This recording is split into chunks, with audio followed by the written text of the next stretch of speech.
ಎಲ್ಲರಿಗೂ ಕಥಾಕುಸುಮ ಯೂಟ್ಯೂಬ್ ಚಾನೆಲ್ಗೆ ಸ್ವಾಗತ. ನೀವು ಈವರೆಗೂ ನಮ್ಮ ಚಾನೆಲ್ನ ಸಬ್ಸ್ಕ್ರೈಬ್ ಮಾಡಿಲ್ಲ ಅಂದರೆ ದಯವಿಟ್ಟು ಸಬ್ಸ್ಕ್ರೈಬ್ ಮಾಡಿ. ಇದು ಆಲಿಸುವೆಯ ಈ ಹೃದಯ ರಾಗವ ಸಂಚಿಕೆ 66.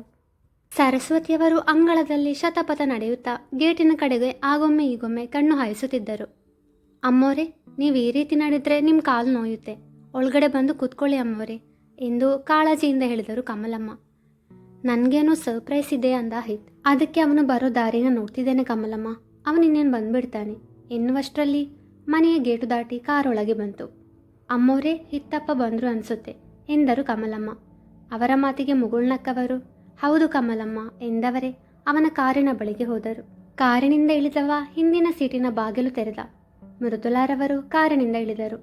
ಅವರನ್ನು ಕಂಡೊಡನೆ ಅರೆ ಮೃದುಲಾ ಎಂದು ಆಶ್ಚರ್ಯದಿಂದ ಕಣ್ಣರಳಿಸಿದರು ಸರಸ್ವತಿಯವರು. ಹೌದಮ್ಮ, ಇದೇ ನನ್ನ ಸರ್ಪ್ರೈಸ್ ಎಂದ ಶ್ರೀಹಿತ್. ಮುರಳಿಯವರನ್ನು ಮನೆಯೊಳಗೆ ಕರೆತಂದ. ಅಣ್ಣ, ನೀವು ಬಂದದ್ದು ಖುಷಿಯಾಯಿತು ಎಂದು ಮನದುಂಬಿ ನುಡಿದವರ ಕಡೆಗೆ ನೋಡಿದ ಶ್ರೇಯಸ್. ಹಾಗಾದರೆ ನಾನು ಬಂದಿದ್ದು ನಿಮಗೆ ಖುಷಿಯಾಗಿಲ್ವಾ ಎಂದ ಚಿಕ್ಕ ಮಗುವಿನಂತೆ. ಅವನ ಮಾತಿಗೆ ನಕ್ಕವರು ನೀವೆಲ್ಲರೂ ಬಂದದ್ದು ತುಂಬ ಖುಷಿಯಾಯ್ತಪ್ಪ, ನೀನು ಕೂತ್ಕೋಬಾ ಎಂದವರು ಸುತ್ತಲೂ ನೋಡಿ ಹೌದು, ನನ್ನ ಸೊಸೆಯಲ್ಲಿ ಎಂದು ಕೇಳಿದರು. ಅಕ್ಕ ಸ್ವಲ್ಪ ಹೊತ್ತು ಕಳೆದು ಬರ್ತಾಳಂತೆ ಎಂದವ ತನ್ನ ತಂದೆ ತಾಯಿಯ ಬಳಿ ಕುಳಿತ. ಕಮಲಮ್ಮ ಎಲ್ಲರಿಗೂ ಜ್ಯೂಸ್ ತಂದು ಕೊಟ್ಟರು. ಶ್ರೇಯಾಳ ಬಗ್ಗೆ ಸರಸ್ವತಿಯವರು ಹೇಳಿದ್ದರು. ಕಮಲಮ್ಮನಿಗೆ ಶ್ರೇಯ ಯಾರು ಅಂತ ಗೊತ್ತಿರಲಿಲ್ಲ. ಆದರೆ ಭುಜಂಗಯ್ಯನವರು ಅವಳನ್ನು ಮೊದಲೇ ನೋಡಿದುದರಿಂದ ಅವರಿಗೆ ಅವಳ ಪರಿಚಯವಿತ್ತು. ಸ್ವಲ್ಪ ಹೊತ್ತು ಕಳೆದ ನಂತರ ಪ್ರೇಕ್ಷಾ ಹಾಗೂ ಶ್ರೇಯಾ ಜೊತೆಯಲ್ಲಿ ಬಂದರು. ಪ್ರೇಕ್ಷಾ ಖುಷಿಯಿಂದ ಮನೆಯೊಳಗೆ ಹೋದರೆ, ಶ್ರೇಯಾ, ಅವತ್ತು ನಾನು ಬೇಕರಿ ಶುರು ಮಾಡಲು ಆರ್ಥಿಕ ಸಹಾಯಕ್ಕಾಗಿ ಈ ಮನೆಗೆ ಬಂದಿದ್ದೆ. ಆಗ ನನಗೆ ಈ ಮನೆ ಯಾರ್ದು ಅಂತಲೂ ಗೊತ್ತಿರಲಿಲ್ಲ. ಆದರೆ ಈಗ ಈ ಮನೆ ಯಾರ್ದು ಅಂತಾನೂ ಗೊತ್ತು, ಹಾಗೂ ಈಗ ಈ ಮನೆ ನನ್ನದು ಹೌದು. ಯಾವ ಮನೆಗೆ ಸಹಾಯ ಕೇಳಿ ಬಂದನೋ, ಯಾವ ಮನೆಯಿಂದ ನನಗೆ ಸಹಾಯ ದೊರಕಿತೋ, ಇವತ್ತು ನಾನು ಆ ಮನೆಯ ಸೊಸೆಯಾಗಿದ್ದೇನೆ. ಹೀಗಾಗುತ್ತೆ ಅಂತ ಯಾವತ್ತೂ ಅಂದ್ಕೊಂಡಿರಲಿಲ್ಲ ಎಂದು ಮನದಲ್ಲೇ ನೆನೆದವಳು ತಾನು ಈ ಮನೆಯ ಸೊಸೆಯಾದ ಬಳಿಕ ಇದೇ ಮೊದಲು ಈ ಮನೆಗೆ ಬರುತ್ತಿರುವ ಕಾರಣ ಬಲಗಾಲಿಟ್ಟು ಒಳಬಂದಳು.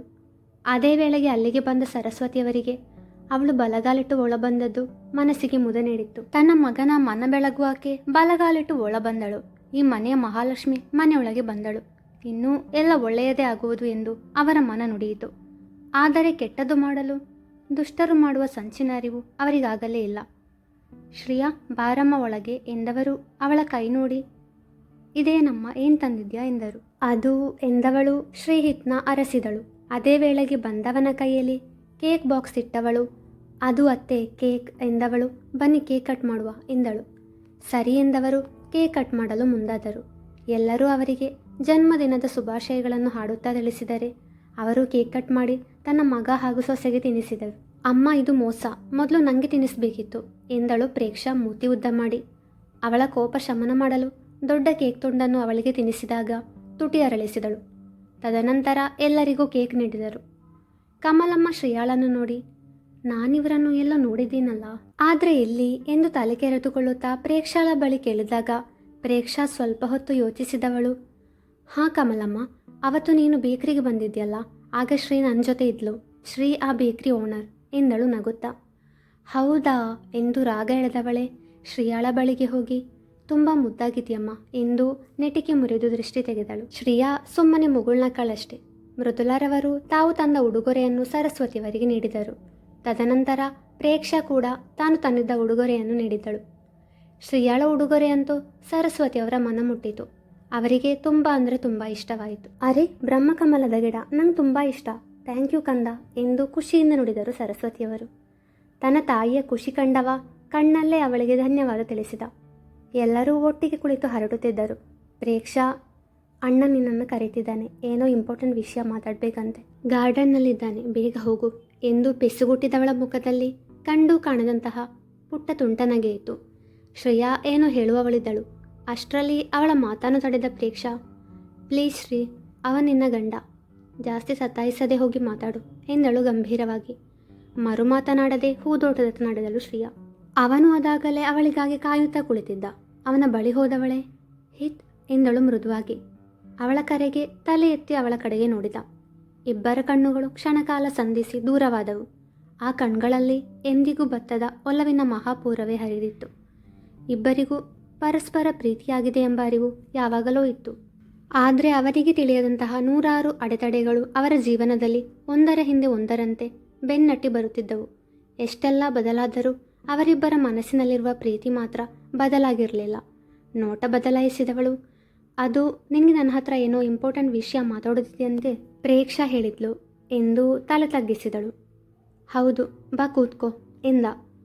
ಅವನ ಬಳಿ ಕುಳಿತಳು. ಕ್ಷಣಕಾಲ ಇಬ್ಬರ ನಡುವೆ ಮೌನ ಆವರಿಸಿತು. ಮೌನ ಮುರಿದವಳೆ, ಏನೋ ಮಾತಾಡಬೇಕು ಅಂತಂದೆಯಲ್ಲ, ಏನದು ಎಂದು ಎತ್ತಲು ನೋಡುತ್ತಾ ಹೇಳಿದಳು. ಅವಳ ಮಾತಿಗೆ ಮುಗುಳ್ನಕ್ಕವ. ವಿಷಯ ಏನು ಅಂತ ಬೇಗ ತಿಳಿದು ಬೇಗ ಇಲ್ಲಿಂದ ಓಡೋ ಪ್ಲ್ಯಾನಾ ಎಂದು ಕೇಳಿದ. ಹಾಗೇನಿಲ್ಲ, ಮತ್ತ್ಯಾಕೆ ನೀನು ನನ್ನ ಜೊತೆ ಸರಿಯಾಗಿ ಮಾತಾಡ್ತಿಲ್ಲ? ಅವನ ಪ್ರಶ್ನೆಗೆ ಮೌನವೇ ಅವಳ ಉತ್ತರ. ಹೋಗಲಿ ಬಿಡು, ಕೇಕ್ಗೆ ಎಷ್ಟಾಯಿತು ಅದಾದರೂ ಹೇಳು ಎಂದು ವಿಷಯ ಬದಲಿಸಿದ. ಅದು ಕೇಕ್ ನನ್ನ ಕಡೆಯಿಂದ ಅತ್ತೆಗೆ ಗಿಫ್ಟ್, ಅದರ ಹಣ ಬೇಡ ಎಂದಳು. ಅಮ್ಮನಿಗೆ ಇಷ್ಟವಾಗುವಂತಹ ಗಿಡ ಕೊಟ್ಟಿದ್ಯಲ್ಲ, ಅದೇ ಗಿಫ್ಟ್. ಕೇಕಿಗೆ ಹಣ ಎಷ್ಟಾಯಿತು ಹೇಳು. ನಾನು ಹಣ ತಗೊಳ್ಳೋದಿಲ್ಲ, ನಂಗೆ ಬೇಡ ಎಂದಳು ಕೋಪದಿಂದ. ನಾನು ನಿನ್ನ ವಿಷಯದಲ್ಲಿ ಏನಾದರೂ ಹೆಲ್ಪ್ ಮಾಡೋಕ್ಕೆ ಬಂದರೆ ನಾನು ಹಣ ಕೊಡೋದೆಲ್ಲ ನಿಮಗೆ ಇಷ್ಟ ಆಗೋದಿಲ್ಲ ಅಲ್ವಾ? ನನ್ನನ್ನು ಹೊರಗಿನವರ ಥರ ಟ್ರೀಟ್ ಮಾಡ್ತೀಯಾ? ಆದರೆ ಈಗ ನಾನು ಕೇಕಿನ ಹಣ ಕೊಟ್ಟರೆ ನಿಮಗೆ ಕೋಪ ಬರುತ್ತೆ ಅಲ್ವಾ? ನಿಂಗೊಂದು ನ್ಯಾಯ, ನನಗೊಂದು ನ್ಯಾಯನಾ ಎಂದ ವ್ಯಂಗ್ಯವಾಗಿ. ಇಷ್ಟು ದಿನ ಮನಸ್ಸಲ್ಲಿದ್ದ ಮಾತು ಹೊರ ಬಂದಿತ್ತು. ಹಿತ್, ಅದು ಹಾಗಲ್ಲ. ನೀನು ನನಗೆ ಸಹಾಯದ ಅವಶ್ಯಕತೆ ಇದ್ದಾಗಲೆಲ್ಲ ಸಹಾಯ ಮಾಡಿದ್ಯಾ ನಿಜ. ಆದರೆ ನಾನು ಅದರ ಅಡ್ವಾಂಟೇಜ್ ತಗೊಳ್ತೀನಿ ಅಂತ ನಾಳೆ ದಿನ ಜನ ಮಾತಾಡ್ತಾರೆ. ಅಷ್ಟೇ ಅಲ್ಲ, ನಾನು ಹಣಕ್ಕಾಗಿ ನಿನ್ನ ಮದುವೆ ಮಾಡ್ಕೊಳ್ತಿದ್ದೇನೆ ಅಂತ ಕೂಡ ಮಾತಾಡ್ತಾರೆ. ಅದಕ್ಕೋಸ್ಕರ ನಾನು ಹಾಗೆ ಬಿಹೇವ್ ಮಾಡಿದ್ದು. ನನ್ನಿಂದ ನಿನಗೆ ಬೇಜಾರಾಗಿದೆ ಅಂತ ಗೊತ್ತು. ಐ ಆಮ್ ಸಾರಿ ಎಂದು ತಲೆ ತಗ್ಗಿಸಿದಳು. ನೋಡು ಶ್ರೀ, ಜನ ಸಾವಿರ ಮಾತಾಡ್ತಾರೆ. ಅವರಿಗೆ ತಕ್ಕ ಹಾಗೆ ನಮಗೆ ಬದುಕೋಗಾಗುತ್ತಾ? ಈಗ ನೀನು ನನಗೆ ಹಣ ಕೊಟ್ಟರು ಅದವರಿಗೆ ಗೊತ್ತಾಗುತ್ತೆ. ಅವರು ಹಿಂದಿನಿಂದ ಮಾತಾಡಲ್ಲ ಅಂದ್ಕೊಂಡಿದ್ಯಾ? ಜನ ಖಂಡಿತ ಮಾತಾಡ್ತಾರೆ. ಆ ಹುಡುಗಿಗೆ ಎಷ್ಟು ಅಹಂಕಾರ ನೋಡು. ಪಾಪ ಹುಡುಗ, ಅವಳ ಮೇಲಿನ ಪ್ರೀತಿಗೆ ಅಷ್ಟೆಲ್ಲ ಸಹಾಯ ಮಾಡಿದರೆ ಅದನ್ನು ದುಡ್ಡಿನಿಂದ ಅಳಿತಾಳೆ ಅಂತ ಹೇಳ್ತಾರೆ.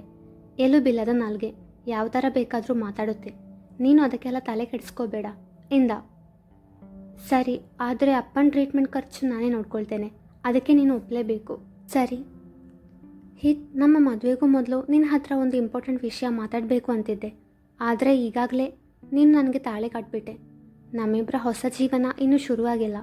ಅದಕ್ಕೂ ಮೊದಲು ನನಗೆ ನಿನ್ನ ಹತ್ರ ಆ ವಿಷಯದ ಬಗ್ಗೆ ಮಾತಾಡಲೇಬೇಕು ಎಂದು ಪೀಟಿಕೆ ಹಾಕಿದಳು. ವಿಷಯ ಏನೇ ಆದರೂ ನೇರವಾಗಿ ಹೇಳು ಶ್ರೀ. ಅದು ಹಿತ್ ಎಂದವಳು ಹೇಳುವಷ್ಟರಲ್ಲಿ ಶ್ರೇಯಸ್ ಅವರಿಬ್ಬರ ಬಳಿಗೆ ಬಂದು, ಅಕ್ಕ ಬಾವ, ನಿಮ್ಮನ್ನು ಡಿಸ್ಟರ್ಬ್ ಮಾಡ್ತಿರೋದಕ್ಕೆ ಸಾರಿ. ಅದು ಎಲ್ಲರೂ ಊಟ ಮಾಡ್ತಿದ್ದಾರೆ, ನಿಮ್ಮನ್ನು ಕರ್ಕೊಂಡು ಬಾ ಅಂದರು, ಬನ್ನಿ ಹೋಗೋಣ ಎಂದ. ಶ್ರೇಯಾ ಅಸಹಾಯಕತೆಯಿಂದ ಅವನೆಡೆಗೆ ನೋಟ ಹರಿಸಿ ಶ್ರೇಯಸ್ ಜೊತೆ ಹೊರಟಳು. ಶ್ರೇಹಿತ್ ಅವರನ್ನು ಹಿಂಬಾಲಿಸಿದ. ಅವಳು ಮಾತನಾಡಬೇಕಿದ್ದ ವಿಷಯ ಮಾತನಾಡಲಾಗಲಿಲ್ಲ. ಬಂದರು ನೋಡಿ ಜೋಡಿ ಹಕ್ಕಿಗಳು ಎಂದು ಕಾಲೆಳೆದಳು ಪ್ರೇಕ್ಷಾ. ಅವಳ ಮಾತಿಗೆ ಎಲ್ಲರೂ ನಕ್ಕರು. ಎಲ್ಲರೂ ಹರಟೆ ಹೊಡೆಯುತ್ತಾ ಊಟ ಮಾಡಿದ್ದರು. ತದನಂತರ ಸರಸ್ವತಿಯವರಿಗೆ ತಿಳಿಸಿ ಅಲ್ಲಿಂದ ಹೊರಟರು. ಪ್ರೇಕ್ಷಾ ಶ್ರೇಯಾ ಹಾಗೂ ಮನೆಯವರನ್ನು ತಾನೇ ಮನೆ ತನಕ ಬಿಡುತ್ತೇನೆ ಎಂದು ಶ್ರೀಹಿತ್ ಅವರನ್ನು ಜೊತೆಯಲ್ಲಿ ಕರೆದೊಯ್ದ. ಮೊದಲು ಪ್ರೇಕ್ಷಾಳನ್ನು ಅವಳ ಮನೆಗೆ ಬಿಟ್ಟು ತದನಂತರ ಶ್ರೇಯಾಳ ಮನೆಯ ದಾರಿ ಹಿಡಿದ. ಮುರಳಿಯವರನ್ನು ಮನೆಯೊಳಗೆ ಕರೆತರಲು ಸಹಾಯ ಮಾಡಿದವನು ಅಲ್ಲಿಂದ ಹೊರಡಲನುವಾದ. ಅವನ ಹಿಂದೆಯೇ ಹೆಜ್ಜೆ ಹಾಕಿದವಳು, ಹಿತ್, ಐ ಆಮ್ ಸಾರಿ, ಮಾತಾಡಬೇಕು ಅಂದ್ಕೊಂಡಿದ್ದು ಮಾತಾಡೋಕ್ಕಾಗಲಿಲ್ಲ ಎಂದಳು ಮೇಲುದನಿಯಲ್ಲಿ. ನೀನು ಯಾವ ವಿಷಯದ ಬಗ್ಗೆ ಮಾತಾಡಬೇಕು ಅಂತ ಇದೆಯೋ ನನಗಂತೂ ಗೊತ್ತಿಲ್ಲ. ಆದರೆ ವಿಷಯ ಏನೇ ಇದ್ದರೂ ನೀನಂತೂ ನನ್ನವಳು. ನನ್ನ ಕೊನೆ ಕ್ಷಣದವರೆಗೂ ನಾನು ನಿನ್ನ ಜೊತೆ ಇರ್ತೇನೆ ಎಂದಾಗ ತಕ್ಷಣ ಅವನ ಬಾಯಿ ಮುಚ್ಚಿದವಳು. ಕೊನೆಯ ಕ್ಷಣದ ಮಾತು ಯಾಕೆ ಈಗ ಎಂದಳು ಕಣ್ತುಂಬಿಕೊಂಡು. ಅವಳ ಕಣ್ಗಳಿಂದ ಕಣ್ಣೀರು ಜಾರಲು ತಯಾರಾಗಿ ನಿಂತಿದ್ದವು. ಅವಳ ಕಣ್ಣೀರನ್ನೊರೆಸಿದವ ಅವಳ ಮೊಗವನ್ನು ಬೊಗಸೆಯಲ್ಲಿ ಹಿಡಿದು ಅವಳ ಕಣ್ಗಳನ್ನೇ ನೋಡಿದ. ಅವಳ ಕಣ್ಗಳಲ್ಲಿದ್ದ ಭಯ ಹಾಗೂ ಬೇಸರವನ್ನು ಗುರುತಿಸಿದವ. ಭಯ ಪಡಬೇಡ ಶ್ರೀ, ನನಗೇನೂ ಆಗಲ್ಲ ಎಂದವ ಅವಳ ಹಣೆಗೆ ಚುಂಬಿಸಿ ಅವಳನ್ನು ಎದೆಗೊರಗಿಸಿದ. ಅವನ ಹೃದಯ ಬಡಿತ ಆಲಿಸುತ್ತಾ ಹಾಗೆ ಕೆಲಕಾಲ ನಿಂತವಳಿಗೆ ಹಾಯ್ ಎನಿಸಿತು.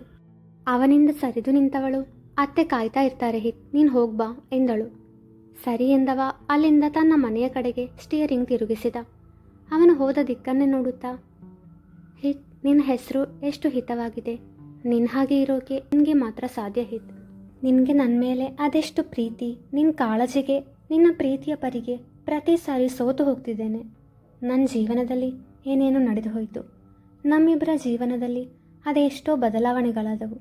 ಆದರೂ ನನ್ನೆಡೆಗಿನ ನಿನ್ನ ಒಲವು 6 ವರ್ಷದ ಹಿಂದೆ ಹೇಗಿತ್ತೋ ಈಗಲೂ ಕಿಂಚಿತ್ತೂ ಕಡಿಮೆ ಆಗದೆ ಹಾಗೇ ಇದೆ. ಒಬ್ಬ ವ್ಯಕ್ತಿ ಇಷ್ಟೊಂದು ಪ್ರೀತಿಸೋಕೆ ಹೇಗೆ ಸಾಧ್ಯ ನಾನು ನಿಜವಾಗ್ಲೂ ಪುಣ್ಯವಂತೆ, ನನಗೆ ನೀನು ಸಿಕ್ತೆ. ಆದರೂ ಕೆಲವೊಂದು ವಿಷಯಗಳು ನಿನ್ನ ಬಳಿ ಹೇಳಿ ನನ್ನ ಮನಸ್ಸು ಹಗುರ ಮಾಡಬೇಕಿದೆ. ಅದು ಹೇಳದ ತನಕ ನಿನಗೆ ಹತ್ತಿರವಾಗಲು ನನ್ನಿಂದ ಸಾಧ್ಯವಿಲ್ಲ. ನಾನು ನಿನ್ನಿಂದ ಯಾವಾಗಲೂ ಅಂತರ ಪಾಲಿಸುತ್ತೇನೆ. ಅದಕ್ಕೆ ನನ್ನನ್ನು ಕ್ಷಮಿಸು ಎಂದು ಮನದಲ್ಲೇ ಮನವಿ ಮಾಡಿಕೊಂಡಳು. ಚಿನ್ನು, ಅಲ್ಲಿ ಏನು ಮಾಡ್ತಿದ್ಯಾ? ರಾತ್ರಿ ಆಗಿದೆ, ಒಳಗೆ ಬಾ ಎಂದರು ಮೃದುಲಾರವರು. ಬಂದೇಮ್ಮ ಎಂದವಳು ಮನೆಯೊಳಗೆ ಹೋದಳು. ಮೃದುಲಾರವರು ಮುರಳಿಯವರಿಗೆ ಮಲಗಲು ಸಹಾಯ ಮಾಡುತ್ತಿದ್ದರು. ಅವರಿಗೆ ಶುಭರಾತ್ರಿ ಹೇಳಿ ತನ್ನ ತಮ್ಮನ ಜೊತೆ ಸ್ವಲ್ಪ ಹೊತ್ತು ಆ ದಿನದ ಬಗ್ಗೆ ಮಾತಾಡಿ ಅವಳು ನಿದ್ರಾದೇವಿಯ ಮಡಿಲು ಸೇರಿದಳು. ಮುಂದುವರಿಯುವುದು.